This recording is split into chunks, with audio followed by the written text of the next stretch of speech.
যে আপনি শেখ হাসিনার ট্রায়াল করেন, যার করেন, আপনি নতুন ট্রাইব্যুনাল করেন, এই জিনিসগুলি সেখানে আনেন, কিন্তু যে কাজের জন্য এটা ছিল এই কাজটা আর করতে পারবেন না।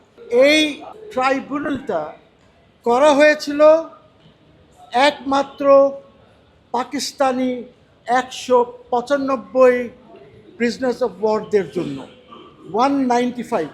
এখানে দুইটা এগ্রিমেন্ট ছিল। একটি এগ্রিমেন্ট হয়েছিল 72-এ সিমলা হয়, তারপরে 73-এ একটা হয়। নন ইনভার্টার এসির দামে ঘরে আনুন বিদ্যুৎ সাশ্রয়ী ইনভার্টার এসি। এখন 1.5 টন মাই ওয়ান ইনভার্টার এসি মাত্র 48,900 টাকা পাওয়া যাচ্ছে মিনিস্টার শোরুমে। 73-এ যেটা হয় সেখানে 90,000 প্রিজনার অফ ওয়ার্সকে ছেড়ে দেওয়া হয়েছিল বাংলাদেশের সম্মতি নিয়ে, ইন্ডিয়া ছেড়ে দিয়েছিল। কিন্তু 195-কে ধরে রেখেছিল বিকজ বাংলাদেশ তাদের বিচার করতে চেয়েছিল। এই বিচার করার জন্য সংবিধানে প্রথমে জুলাইয়ের সম্ভবত 15 তারিখে সংবিধানের প্রথম অ্যামেন্ডমেন্ট করা হয়। এই অ্যামেন্ডমেন্ট করে সেখানে বলা হয় যে বাংলাদেশে ট্রায়াল হবে যারা জেনোসাইড করেছে, ওয়ার ক্রাইমস করেছে, so on and so fourth. এইটা বলার পরে তার 5 দিনের মাথায় ইন্টারন্যাশনাল ক্রাইমস ট্রাইব্যুনাল অ্যাক্ট 73 করা হয়েছে। 5 দিনের মাথায়, ওইটার পরে সেখানের যে প্রিএম্বল আছে, প্রস্তাবনাটা আছে, সেখানে এইটাই আছে। আমি এইটাই চ্যালেঞ্জ করেছিলাম যে এই আদালত যেটি আছে এর একমাত্র কাজ হচ্ছে, আমার পিটিশনে আছে, জুডিশিয়াল মার্ডার করা। আবার বলি জুডিশিয়াল মার্ডার। এরা জামাতের নেতাদের মার্ডার করেছে, সালাউদ্দিন কাদেরের করেছে, আরও অনেকেরই করেছে। এরপরে 2009-তে এই আইনে অ্যামেন্ডমেন্ট করেছে।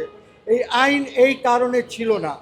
2024-এ আবার অ্যামেন্ডমেন্ট করে আওয়ামী লীগের নেতাদের বা ওদের ট্রায়াল হচ্ছে। তো আমার রুলে আমি যেটা প্রেয়ার ছিল সেখানে আমি এইটাও বলেছি যে এইটা আগামীতেও অপব্যবহার হতে পারে। আজকে যারা এই দেশ পরিচালনা করছেন তাদের বিরুদ্ধে ও এটা ব্যবহার হতে পারে। কাজেই যে জিনিস করা হয়েছিল একটা উদ্দেশ্য নিয়ে, ওই উদ্দেশ্য যেহেতু নাই, তাহলে এইটাকে রিপিল করা দরকার। অ্যাটর্নি জেনারেল অ্যাপিয়ার করেছেন, উনি বলেছেন যে এর আগেও হাইকোর্টে মামলা হয়েছে, এটা চ্যালেঞ্জ করা হয়েছে, কিন্তু সংবিধানে 47(3)তে বলা আছে যে এইটা চ্যালেঞ্জ করা যাবে না।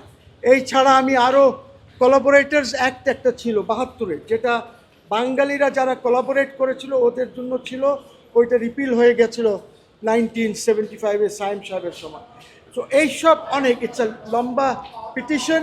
এই বলে আমি চেয়েছিলাম যে আপনি একটি ডাইরেকশন দেন গভর্নমেন্টের উপরে, যেন গভর্নমেন্ট এইটাকে লেজিসলেচারে নিয়ে এটাকে বিলুপ্ত করে এইটাকে। আর আমি কোর্টকে বলেছি যে আপনি শেখ হাসিনার ট্রায়াল করেন, যার করেন, আপনি নতুন ট্রাইব্যুনাল করেন, এই জিনিসগুলি সেখানে আনেন, কিন্তু যে কাজের জন্য এটা ছিল এই কাজটা আর করতে পারবেন না। যাই হোক, ওনার বুদ্ধি মতন, চিন্তাধারা মতন রিজেক্ট করেছেন। আমি আপিল দায়ের করব, আমি নিজেই পিটিশনার। এটা রিজেক্ট করেছেন। ওই যে অ্যাটর্নি জেনারেল বলেছেন যে এর আগেও এটা চ্যালেঞ্জ হয়েছিল, যখন জামাতের নেতাদের ট্রায়াল চলছিল তখনও কোর্ট এটা করে নাই, বিকজ 47(3)তে বার আছে, প্রোটেক্টেড এই আইনটা।